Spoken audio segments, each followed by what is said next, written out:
Olá, boa noite. Sejam todos muito bem-vindos ao canal Embarque Imediato, trazendo as últimas notícias do mundo rodoviário. A Prefeitura de Jundiaí dará início a partir de julho de 2024 a um período de testes com um micro-ônibus totalmente elétrico modelo Ankai OE6, destinado a atender os usuários do centro da cidade. O veículo apresenta características ideais para circulação em vias estreitas, com dimensões que facilitam sua operação. Com um comprimento de 6,5 metros, altura de 2,8 metros e largura de 2,1 metros e autonomia de 250 km com ar-condicionado ligado, o micro-ônibus foi exibido aos representantes da Unidade de Gestão de Mobilidade e Transporte, a UGMT, que puderam acompanhar um percurso pelas ruas do Centro Histórico de Jundiaí, onde o veículo ficará cedido durante o período de teste. Sua capacidade de padrão de assentos é de até 13 pessoas.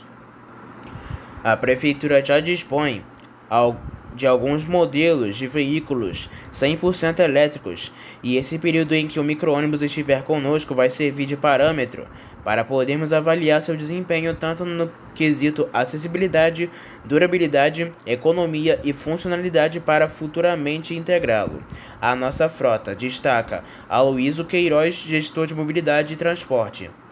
Silvestre Cavalcante de Souza, o diretor de vendas governamentais da JC Motors Ankai, ressalta que a principal característica desse modelo é a facilidade em realizar manobras em locais com vias restritas, visando uma maior acessibilidade para pessoas com deficiências e buscando a humanização no transporte público.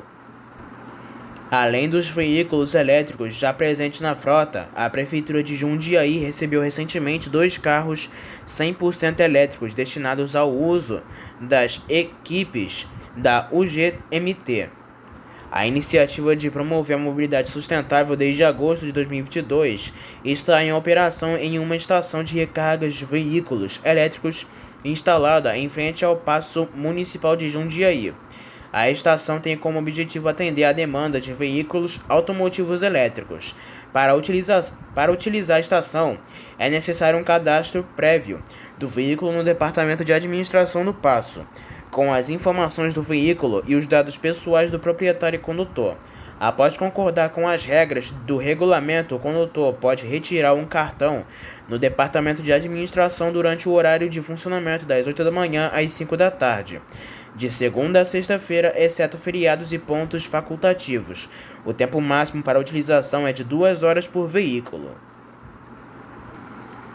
Desde o último dia 9 de maio de 2024, a cidade de Balneário Camboriú conta com um ônibus 100% elétrico em operação no BC Bus, o transporte coletivo tarifa zero do município catarinense. A Prefeitura busca fortalecer a campanha Maio Amarelo, ao incentivar a adesão do público aos coletivos públicos. Neste mês, o veículo elétrico irá atender os itinerários Roda Gigante barra Roda Gigante em 3 viagens diárias por trajeto. A Prefeitura de João Pessoa anunciou no último dia 8 de maio um investimento de R$ 180 milhões proveniente do Programa de Aceleração do Crescimento, o PAC, do governo federal.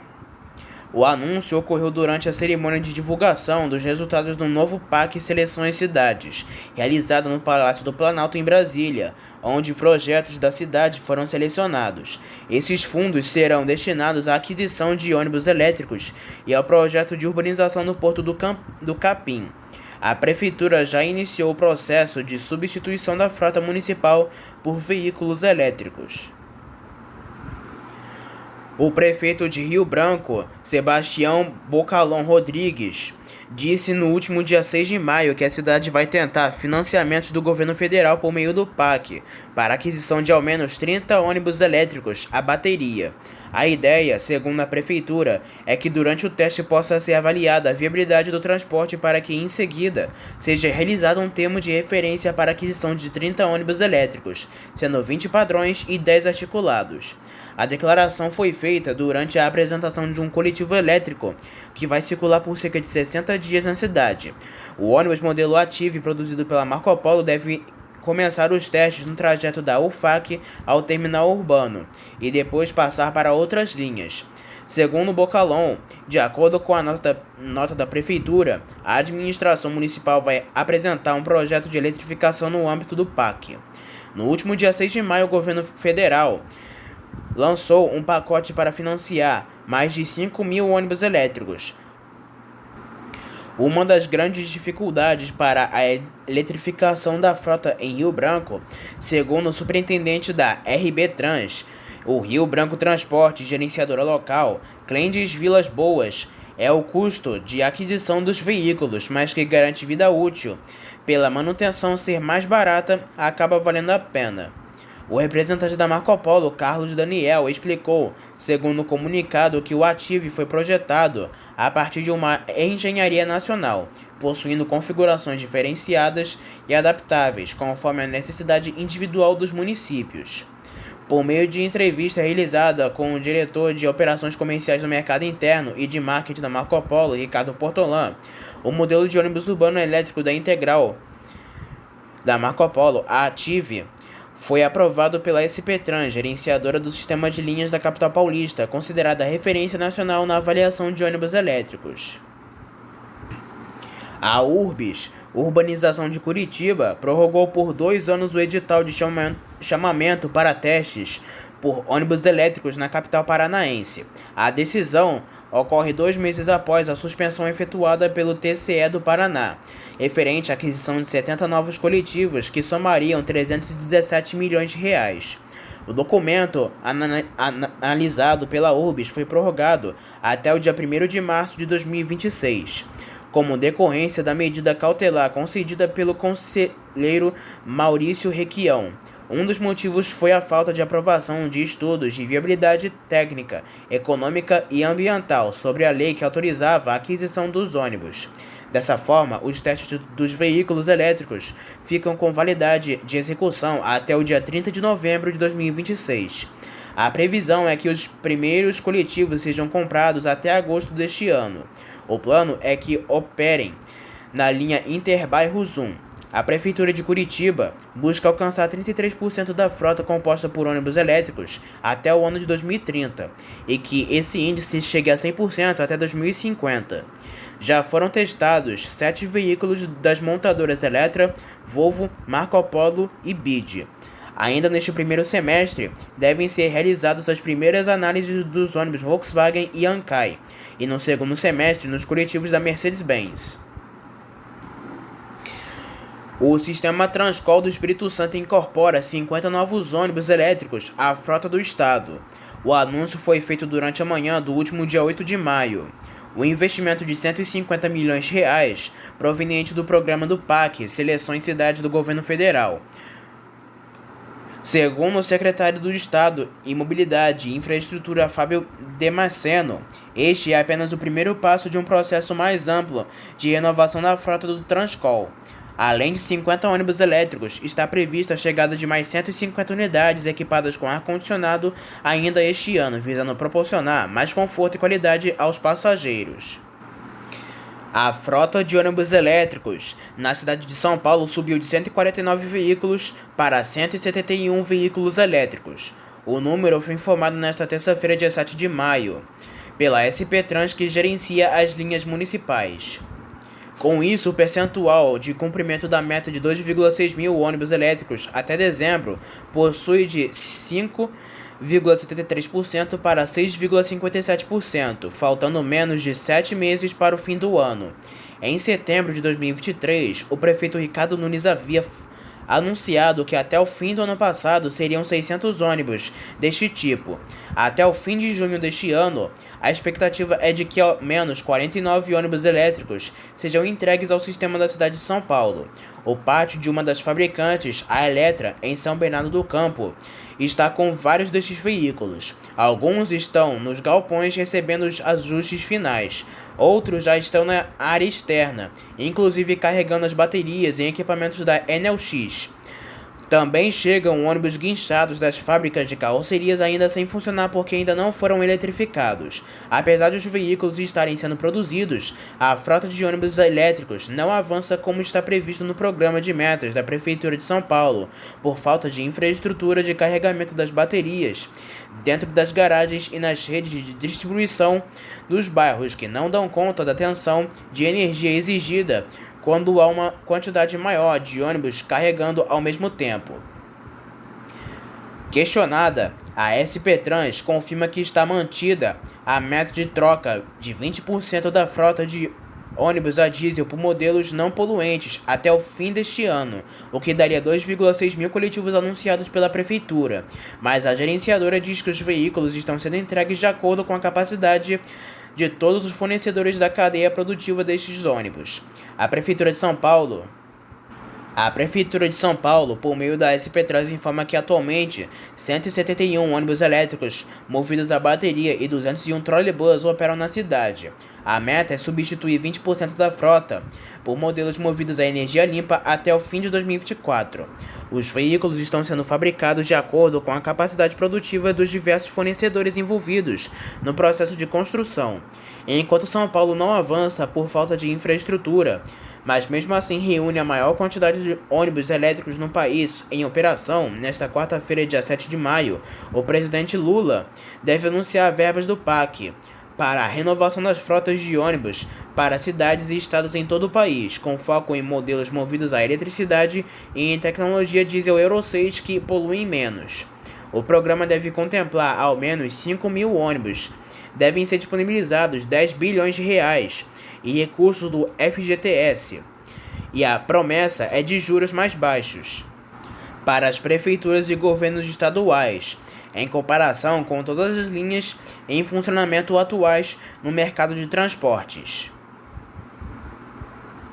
A Prefeitura de Belo Horizonte informou no último dia 8 de maio que conseguiu no governo federal, dentro do PAC, seleções o valor de 564 milhões de reais para o financiamento de diferentes ações voltadas para áreas como mobilidade urbana, infraestrutura, saneamento, entre outras. A maior parte deste valor, de 317 milhões de reais, será para a compra de 100 ônibus elétricos com baterias. No último dia 8, o governo federal anunciou um investimento de 10,6 bilhões de reais para a renovação de frota com ônibus menos poluentes. A aquisição de 5 mil coletivos elétricos ou diesel da categoria Euro 6 foi confirmada pelo ministro das Cidades, Jader Filho, na apresentação do balanço da PAC Seleções. De acordo com nota da Administração Municipal de BH, em novas etapas de testes, ainda neste mês de maio, 4 empresas iniciarão novos testes para operar com ônibus elétricos na cidade: a Ancai Brasil, Volvo, BID e Marco Polo. A Prefeitura diz que as marcas foram selecionadas por meio de chamamento público para um acordo de cooperação técnica de estudos e projetos operacionais para futuras contratações e licitações. O objetivo, segundo a gestão municipal, é a inclusão de ônibus movidos a combustíveis não fósseis, de modo a contribuir com a qualidade do meio ambiente urbano e gerar maior eficiência ao sistema de transporte e conforto aos usuários. Em setembro do ano passado, a Prefeitura de Belo Horizonte lançou o Programa de Mobilidade Limpa, quando foi apresentado um projeto para a substituição de 40% da atual frota até 2030 por ônibus com energia limpa, entre os quais ônibus elétricos. O plano prevê a redução da emissão de carbono e alinha o município aos Objetivos de Desenvolvimento Sustentável da ONU. Em outubro do ano passado, de 2023, começaram os testes com ônibus elétricos na capital. O primeiro modelo testado foi da BID. O teste abrangeu de 6 das 9 regionais do município de Belo Horizonte, especialmente a região Centro-Sul. No Rio, a partir desta quarta-feira, dia 15 de maio, entra em operação um novo serviço expresso do BRT Transbrasil, em horários de pico entre Deodoro e Gentileza. Serão 5 pontos de embarque e desembarque ao longo do trajeto. A linha será a linha de número 61, Terminal Gentileza ao Terminal Deodoro no serviço expresso. O horário em dias úteis será das 5 da manhã às 9 da manhã e das 4 da tarde às 7 da noite. Os locais de embarque e desembarque serão Terminal Deodoro, Guadalupe, Jardim Guadalupe, Fazenda Botafogo, Ceasa, Irajá, Fiocruz e Terminal Gentileza. A previsão é de que os intervalos de partida da nova linha expressa sejam de 3 minutos e a viagem dure entre cerca de 35 e 40 minutos. O BRT Transbrasil já trabalha com outras 3 linhas, sendo elas a 60 Deodoro Gentileza no serviço Parador, 80 Terminal Gentileza Penha e 90 Gentileza Fundão, todos no serviço Parador. Com o novo serviço expresso, haverá um acréscimo significativo de 2.745 lugares no serviço do BRT Transbrasil, o que representa um aumento de 40% em relação ao que é ofertado hoje, de acordo com a Secretaria Municipal de Transportes Municipais e a Malbi Rio, empresa da Prefeitura que opera os corredores do BRT. A Prefeitura do Rio, por meio da Secretaria Municipal de Transportes, criou 2 novas linhas que entram em operação nesta quarta-feira, dia 15. São elas a SP-399 Pavuna Deodoro e a 807 Jesuítas a Santa Cruz. Com essas novidades, são 167 serviços de ônibus retomados ou criados na cidade desde o dia 1º de junho de 2022, quando começou a vigorar o acordo judicial firmado entre o município, os consórcios e o Ministério Público Estadual. O plano operacional tem como objetivo regularizar, de forma gradual, o serviço de ônibus para atender todas as regiões da cidade. Conforme foi estabelecido no acordo judicial, além da receita tarifa paga pelos passageiros de R$ 4,30, os consórcios devem receber um valor adicional pelo serviço efetivamente prestado com base no quilômetro rodado. A Prefeitura ainda atesta a quilometragem rodada por GPS. A linha SP-399 Pavuna Deodoro, de acordo com o planejamento atual, a linha deve cumprir 20 viagens em dias úteis. Já a linha 807 Jesuítas a Santa Cruz deve cumprir 18 viagens em dias úteis. A Real Expresso do Grupo Guanabara foi condenada em segunda instância pela Justiça Paulista a pagar indenização de R$ 50 mil por danos morais a uma passageira que usa cadeira de rodas e teve de ser carregada no colo pelo marido até o assento do ônibus porque o equipamento de acessibilidade do veículo não estava disponível. O ônibus fazia a linha interestadual de Luiz Eduardo Magalhães, na Bahia, a Osasco, em São Paulo. A decisão foi unânime pela 19ª Câmara de Direito Privado do Tribunal de Justiça de São Paulo. A relatora foi a desembargadora Daniele Menagatti Milano, que teve o voto seguido pelos desembargadores Ricardo Pessoa de Melo Belli e Cláudia Grécio Tabosa Pessoa. O acórdão é de 25 de abril de 2024, sendo publicada somente neste dia 7 de maio. Em primeira instância, o juiz Luiz Maurício Sodré de Oliveira, da 4ª Câmara Civil de Barueri, na Grande São Paulo, determinou indenização de R$ 84 mil pelos danos morais. A Real Expresso recorreu contra a decisão. Na segunda instância, os desembargadores mantiveram o entendimento de que a passageira sofreu por danos morais, mas reduziram a indenização de R$ 84 mil para R$ 50 mil. A desembargadora relatora destacou que a passageira com deficiência foi colocada numa situação vexatória. O defeito no sistema de acesso para cadeirantes impõe a reparação moral, tanto pelo sofrimento causado à passageira quanto pela situação vexatória aqui exposta. A Justiça entendeu que a situação se agravou porque a viagem era de 55 horas, ou seja, teve paradas, obrigando ou a confinar a passageira todo este tempo no veículo ou a forçar que seu marido a carregasse no colo a cada pausa que o ônibus fazia durante a viagem. A viagem com o ônibus defeituoso começou em 9 de fevereiro de 2023, por volta de 11h30 da noite, em Luiz Eduardo Magalhães e terminou em Osasco, às 5 da manhã no dia 11 de fevereiro. Além disso, de acordo com o despacho, o problema com o ônibus da Real Expresso afrontou tanto o Código de Defesa do Consumidor pela falha na prestação de serviço, quanto o Estatuto da Pessoa com Deficiência pela ausência de acessibilidade. Tratando-se de veículo acessível, de características rodoviárias destinado ao transporte coletivo de passageiros, deveria possuir plataforma elevatória ou dispositivos de outros equipamentos alternativos à plataforma elevatória, a tanto não se prestando, como é óbvio, o carregamento por funcionários, ou mesmo parentes do passageiro com deficiência. A desembargadora Em seu voto, que foi seguido pelos demais magistrados, destacou ainda que, pela portaria em metro número 152 de 2009, todos os ônibus fabricados a partir de 1º de julho de 2018 deverão possuir itens de acessibilidade como plataformas elevatórias ou rampas. Os ônibus em questão no processo era ano 2019, ou seja, já deveria ter acessibilidade. A tragédia provocada pelas fortes chuvas que atingem o estado do Rio Grande do Sul, que já deixou quase 200 mortos, é agravada pelo isolamento de cidades inteiras que ainda no último dia 4 de maio é um dos maiores problemas. Os principais meios de transporte terrestres estão prejudicados. Dezenas de rodovias estão bloqueadas desde o início da semana e não há previsão de liberação de diversos trechos. A rodoviária da capital gaúcha de Porto Alegre teve de ser fechada, com todas as viagens sendo canceladas após ser tomada pelas águas. Pátios e garagens de empresas de ônibus inundados, encobrindo parte dos veículos do grande porte que foram danificados. Alguns ônibus das empresas Planalto e Unesul tiveram de ser levados para o estádio olímpico para livrar os veículos das enchentes. Imagens que circulam nas redes sociais mostram garagens em Porto Alegre que abriga ônibus das empresas Ouro e Prata e Expresso Planalto. Em outra imagem, na rodovia que faz parte da ligação entre Caxias do Sul, Santa Rosa e Foz do Iguaçu, veículos grandes como ônibus da Unesul e caminhões foram arrastados para fora da pista. Não há informações sobre feridos com gravidade.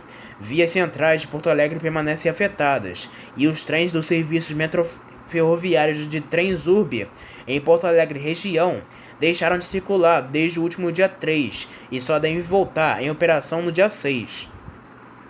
A ajuda humanitária tem chegado por helicópteros e aviões, mas também com dificuldades. Outros estados têm mobilizado auxílio, como São Paulo, que enviou helicópteros da Polícia Militar para o Rio Grande do Sul. Os trabalhos, que já contavam com o auxílio de aeronave Águia 12, passam a ser reforçados com a chegada da Águia 33 e Águia 24. Elas partiram pela manhã de São Paulo. A previsão é fazer 2 paradas em Santa Catarina e chegar ao Rio Grande do Sul por volta das 4 da tarde.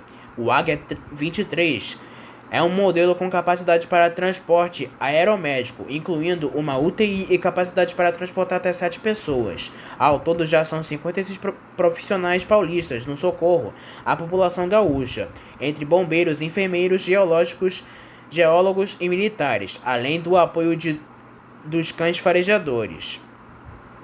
Policiais militares de São Paulo, com agentes do Corpo de Bombeiros e do Comando de Aviação, atuam na localização e socorro médico de vítimas soterradas, salvamento de pessoas ilhadas e busca de desaparecidos.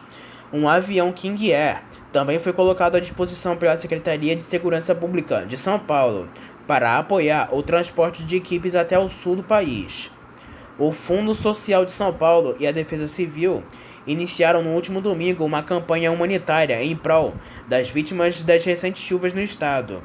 A ação do governo de São Paulo tem como objetivo arrecadar água potável, itens de higiene e limpeza para fornecer assistência às comunidades afetadas. A rodoviária de Porto Alegre foi totalmente inundada. Em vídeos que circulam nas redes sociais é possível observar todos os comércios fechados no local. Gerente de operação da rodoviária, Jorge Rosa, informou que 95% das viagens programadas estão suspensas. No caso dos passageiros que já compraram passagem, não sofrerão prejuízos. As condições climáticas têm prejudicado a rotina dos cidadãos do Rio Grande do Sul. A empresa pública de transporte e circulação, a EPTC, orienta que a população evite deslocamentos para a cidade e busque em locais seguros.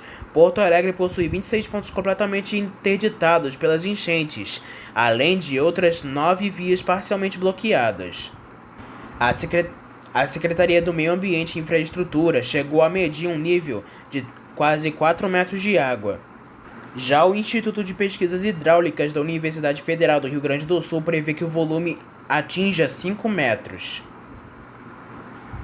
O empresário Sidney Piva de Jesus, cuja gestão foi apontada pela administradora judicial SSM Partners como responsável por levar o grupo Itapemirim à falência, tentou mais uma manobra para voltar ao comando do conglomerado que inclui companhias como Viação Itapemirim e Caiçara. O pedido, porém, foi negado em decisão publicada no último dia 24 de abril, pelo juiz João de Oliveira Rodrigues Filho, da primeira vara de falências e recuperações judiciais, do TJSP. A manobra está em recurso na Justiça Paulista, movido pela defesa de Piva e de sua companhia Piva Consulting, que sustentarão que a decisão do ministro Humberto Martins do STJ de 11 de março, que suspendeu o leilão dos bens móveis e imóveis do Grupo Itapemirim, também suspendeu a falência do grupo e, consequentemente, o arrendamento de linhas de ônibus interestaduais e estruturas da Suzantor, empresa com sede na cidade de Santo André, na região metropolitana de São Paulo. A suspensão do leilão atendeu a um pedido do próprio Sidney Piva de Jesus da Piva Consulting. O aditivo que prorroga por mais um ano o arrendamento para a empresa de ônibus Suzantur de Santo André, na ABC Paulista, das linhas e estruturas referentes à aviação Itapemirim Caiçara, foi assinado nesta última terça-feira, dia 30 de abril, e entrou nos autos do processo da falência do Grupo Itapemirim, nesta sexta-feira, dia 3 de maio. O Grupo Itapemirim, que era comandado por Sidney Piva de Jesus e acumulava dívidas de 2,2 bilhões de reais, teve a falência decretada em setembro de 2022 pela Justiça, que, na mesma, autorizou o arrendamento pela Companhia Adriense de Transporte. A oficialização da prorrogação ocorreu na mesma semana em que Piva tentou mais uma vez reverter a falência e anular o arrendamento.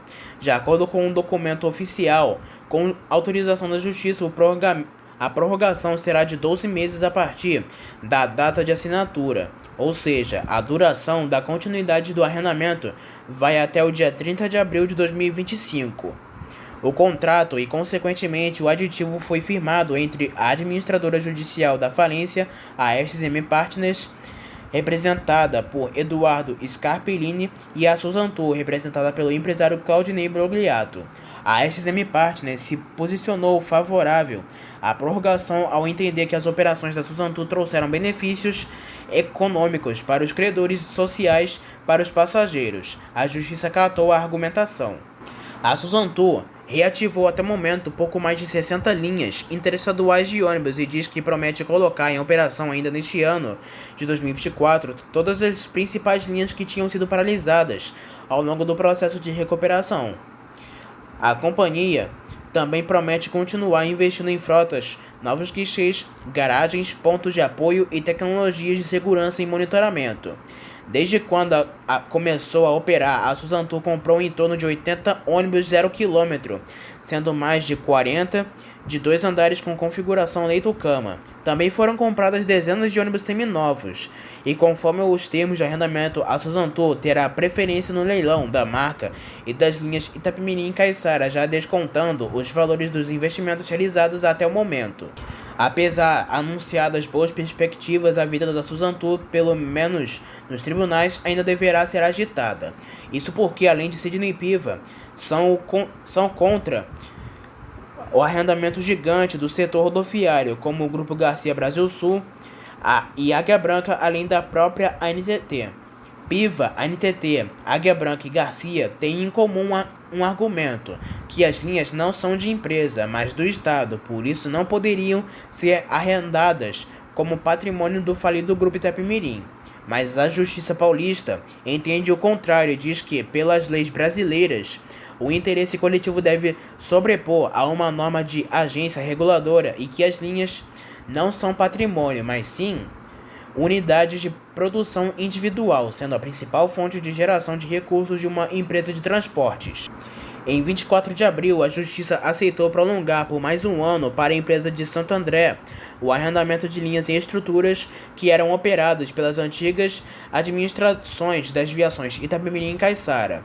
Como prevê o contrato de arrendamento, a empresa poderia pedir a extensão por mais um ano, mas tinha para isso de ser autorizada pela Justiça. O pedido de renovação pela Suzantur foi feito no dia 29 de fevereiro e no dia 16 de abril, a administradora judicial do processo de falência da SZM Partners trouxe o parecer positivo ao aditivo com a renovação por um ano a partir de nova assinatura.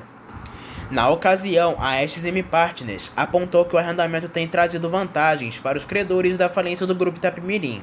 Segundo a administradora, desde setembro de 2022, a Suzantur honrou rigorosamente com os R$ 200 mil de depósitos fixos mensais previstos no arrendamento, além de 1,5% extra pelas vendas de passagens.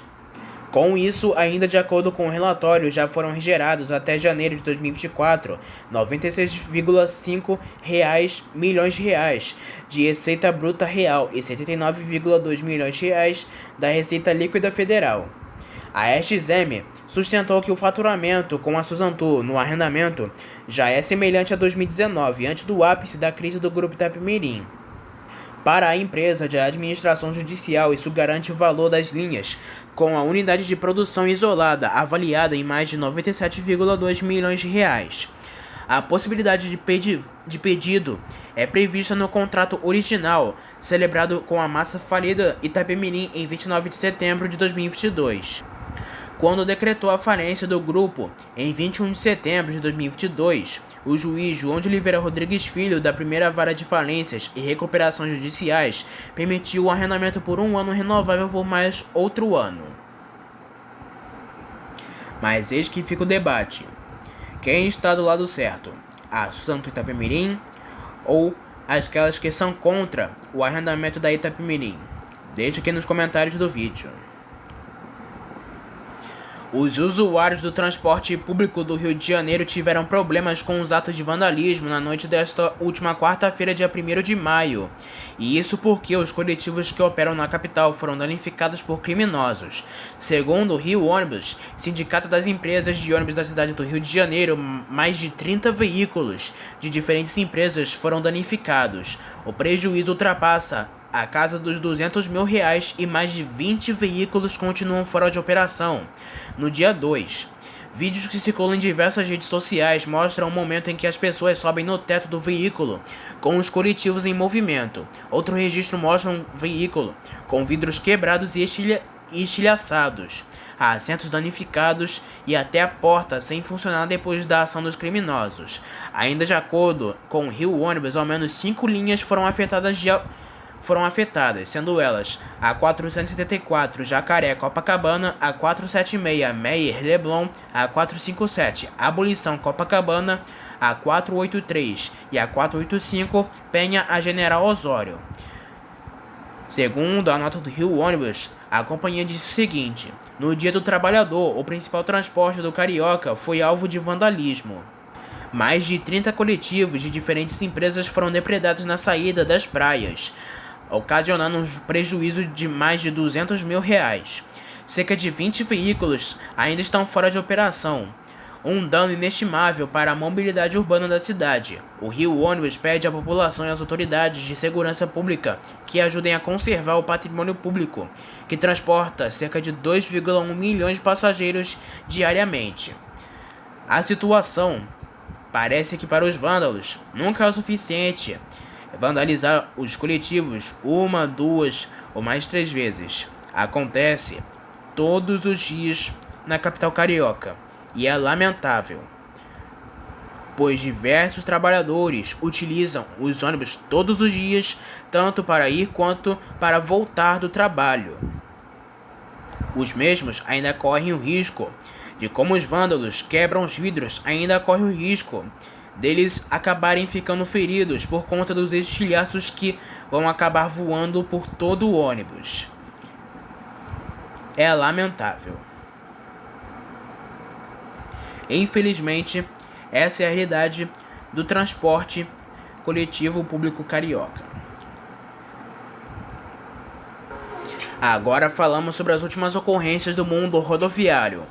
Um ônibus elétrico da empresa Mob Brasil que fazia a linha 637J10, Vila São José Pinheiros, bateu na traseira de um ônibus a diesel operado pela companhia Gatusa, que operava a linha 637P10, terminal Santo Amaro ao terminal Pinheiros. O modelo elétrico teve o para-brisa destruído e parte da dianteira com danos. Já o sistema diesel teve parte da traseira afundada. As causas do acidente serão apuradas em breve. A SP Trans, que gerencia o sistema de linhas da cidade, informou que a colisão ocorreu na última segunda-feira, dia 29 de abril, na rua Joaquim Floriano, número 982. Ainda de acordo com a gestora, não houveram vítimas. Por muito pouco, o motorista de um micro-ônibus do sistema municipal da capital paulista não ficou prensado entre as ferragens do veículo e uma árvore na zona sul da capital nesta última terça-feira, dia 30 de abril. O acidente ocorreu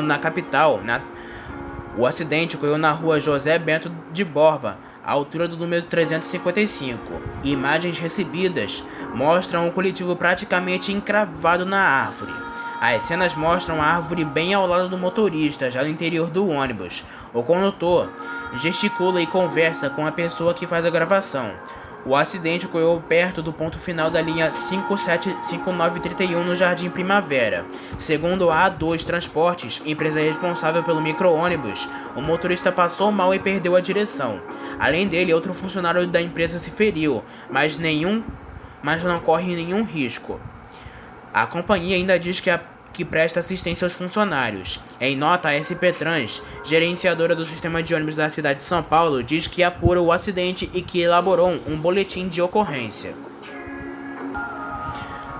Em Limeira, no interior de São Paulo, um ônibus da empresa VB Transporte pegou fogo por volta de 5h30 da tarde, no último dia 30 de abril, na rua Augusto Jorge, no bairro Boa Vista. O veículo fazia a linha suburbana de Limeira a Cosmópolis, gerenciada pela Artesp, e tinha acabado de sair da rodoviária de Limeira com direção a Cosmópolis.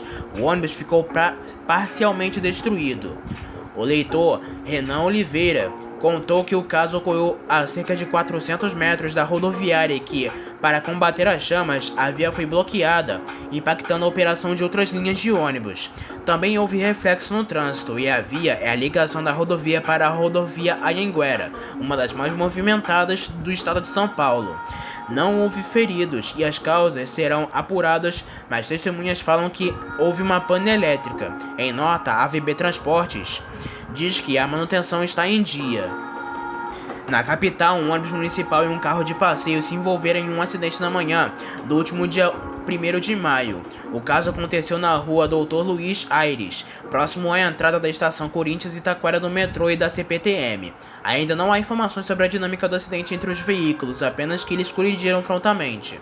Também não há relatos sobre feridos no incidente. Os dois veículos já foram removidos do local da colisão e não há impacto no trânsito local. Viaturas da SET e da Polícia Militar estiveram no local.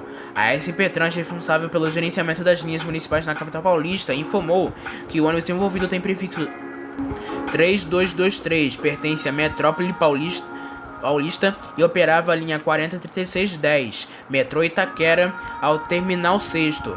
Carrão no momento do acidente. Um acidente envolvendo um ônibus da Gontijo e uma carreta provocou a interdição parcial da rodovia Fernão Dias, a BR-381, no último dia 2 de maio. O acidente ocorreu próximo à cidade de Pouso Alegre, em Minas Gerais, às 5h30 da manhã. Segundo a Artérias, concessionária responsável pela operação no trecho, o incidente tinha provocado a interdição de toda a pista por volta de 6 da manhã. Já registrava fila de ao menos 1 quilômetro. Em atualização mais recente publicada às 8h04 desta quinta, a concessionária informou que as duas faixas continuavam interditadas e que o trânsito estava sendo desviado pelo acostamento, com cerca de 1,5 km de fila na via. Informações iniciais dão conta de que o ônibus havia partido de São Francisco e tinha como destino São Paulo, quando bateu na traseira do caminhão. Aproximadamente 25 pessoas estavam no coletivo no momento do acidente, sendo que apenas o motorista e uma passageira sofreram ferimentos leves.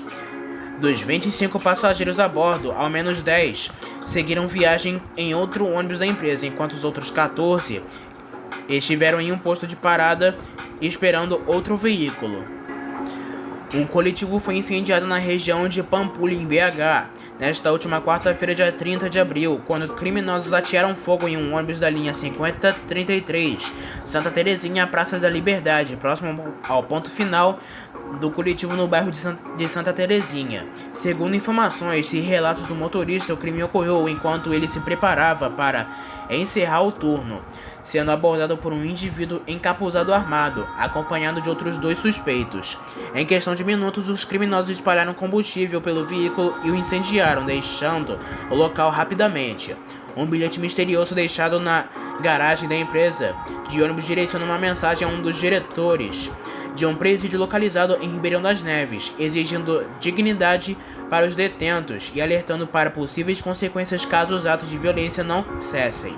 Autoridades locais estão em busca dos responsáveis, contando com o apoio de câmeras de vigilância e do programa Olho Vivo. No último dia 1º de maio, um homem perdeu a vida e outro ficou ferido após serem atropelados por um ônibus na rua São Francisco Xavier, no Maracanã, próximo à comunidade de Mangueira. Conforme mostrado por imagens capturadas por uma câmera de segurança, o ônibus colidiu violentamente, com várias motocicletas arrastando tudo à sua frente. De acordo com a polícia militar, o incidente ocorreu no início da tarde, próximo a um borracheiro local. César de Souza Gomes, de 40 anos, que estava trabalhando em uma oficina, foi totalmente atingido e não resistiu aos ferimentos, enquanto Alan Antunes da Silva foi socorrido e encaminhado ao Hospital Municipal Souza Aguiar, no centro do Rio, com seu estado de saúde ainda não divulgado. Segundo familiares de César, ele estava participando de um churrasco quando ocorreu o acidente. O mesmo teria sido arrastado pelo ônibus enquanto estava próximo ao local do trabalho. O motorista do ônibus envolvido foi conduzido à 25ª DP do Engenho Novo para prestar esclarecimento sobre as circunstâncias que levaram ao acidente. Um grave acidente de Jundiaí, em São Paulo, na noite desta última sexta-feira, dia 3 de maio, envolveu 2 ônibus e 2 carros. Um dos coletivos do sistema de transporte da cidade foi atingido por um ônibus de turismo, indo colidir na sequência com 2 carros estacionados após derrubar parte de um muro. O acidente ocorreu por volta de 8 horas da noite, no cruzamento das ruas Capitão Curado e Santa Catarina, na Vila Progresso. Não há registro de vítimas. O vídeo é da RS Notícias no Instagram. Um ônibus municipal e uma motocicleta se envolveram em um acidente na madrugada desta última segunda-feira, dia 6, na zona leste de São Paulo. A ocorrência aconteceu em frente ao Terminal Carvalho, na Avenida Águia de Aia, sentido centro, à meia-noite e 55. Em vídeos que circulam nas redes sociais é possível ver o corpo do motociclista no chão, ao lado do ônibus que estava parado. Ao lado do coletivo, pessoas registraram a situação. A dinâmica do acidente ainda não foi divulgada. Relatos enviados indicam que o coletivo estava sendo recolhido para a garagem no momento da colisão. O veículo tem prefixo 32744 e pertence à Aviação Metrópole. A SP Trans, responsável pelo gerenciamento das linhas municipais da capital paulista, confirmou que o coletivo operava em modo reservado e que um boletim de ocorrência foi registrado. Um choque frontal entre um carro e um ônibus do transporte coletivo de Brasília causou uma morte na tarde desta última sexta-feira, dia 3 de maio. A vítima, um homem com idade em torno de 35 anos, estava dirigindo um carro em um Hyundai Creta.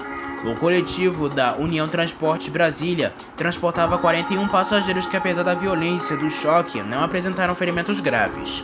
A batida ocorreu por volta de 2 da tarde na DF-140, quando o ônibus da UTB se dirigia no sentido Brasília, Jardim ABC, Cidade Ocidental. 5 viaturas do Corpo de Bombeiros do Distrito Federal participaram na operação de resgate. O motorista do carro, que ficou preso às ferragens, não resistiu e acabou morrendo no local.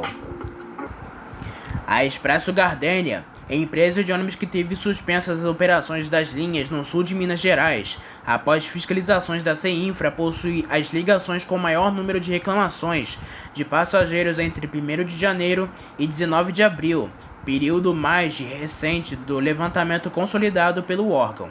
A Aviação Santa Cruz e Gontijo foram convocadas para operar algumas destas linhas e outras empresas podem ser chamadas. Em torno de 20 ônibus da Gardênia foram retirados de circulação após as fiscalizações desde abril.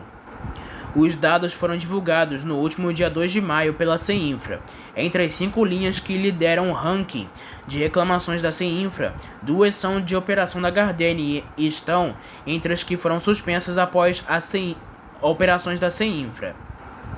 A atual Pássaro Verde e Sete Lagoano aparecem no topo do ranking também de linhas com mais reclamações.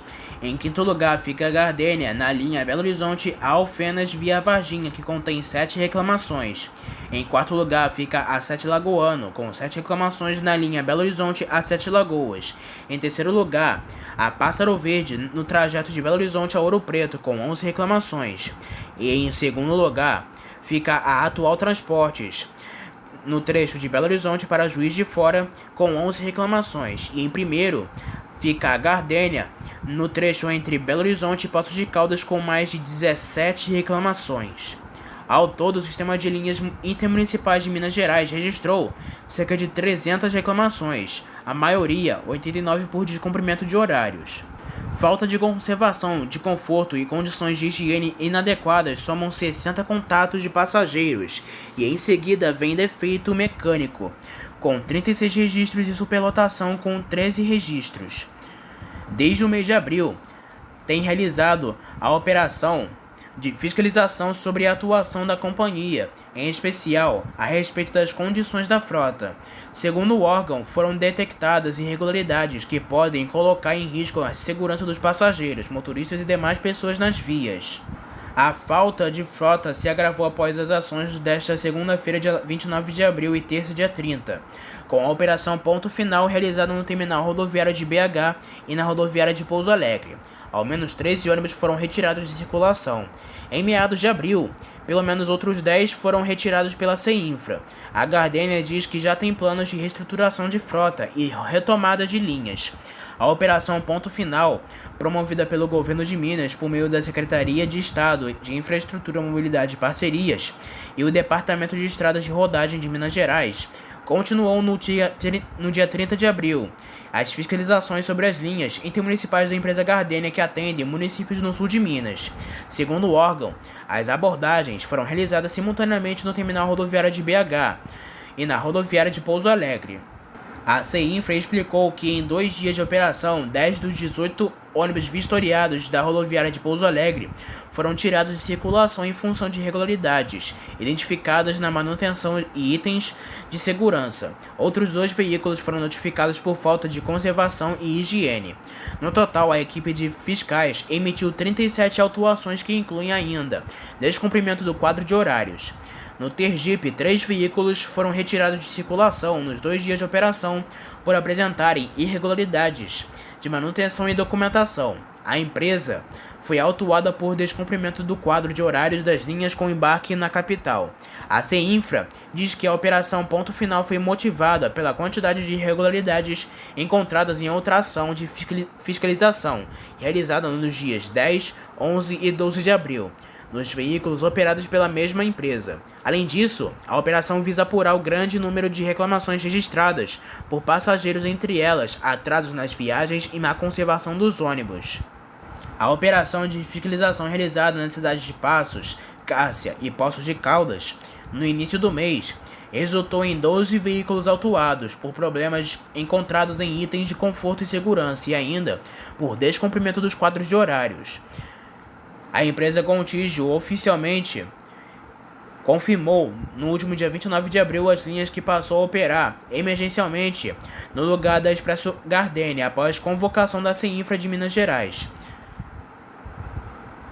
A CEINFRA de Minas Gerais esclareceu de forma oficial no início da tarde do último dia 29 de abril que a empresa Contígio passou a operar emergencialmente algumas ligações que eram autorizadas à Expresso Gardenia. O órgão diz que a Gardenia teve veículos retirados de circulação e fiscalização. No dia 16 de abril, a Aviação Santa Cruz também foi convocada para operar linhas após a retenção de ônibus da Gardenia por irregularidades. E para fechar, uma última notícia. Após reunião entre o Sindicato dos Rodoviários de Salvador, na Bahia, e representantes das empresas do ramo do transporte público, nesta terça-feira, dia 14 de maio, as partes não chegaram a um acordo. Neste último encontro, as empresas propuseram um reajuste de 1,24% que não foi aceito pela classe. Dessa forma, fica aberta a possibilidade de uma paralisação geral dos ônibus na capital por um tempo indeterminado a partir desta quinta-feira, dia 15.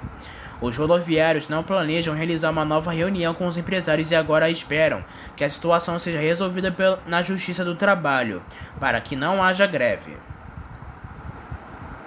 E essas foram as últimas notícias, informações e ocorrências do mundo rodoviário. Não se esqueçam que em breve traremos mais notícias e informações somente aqui para você. E espero que tenham gostado do vídeo, uma boa noite para todos e até a próxima.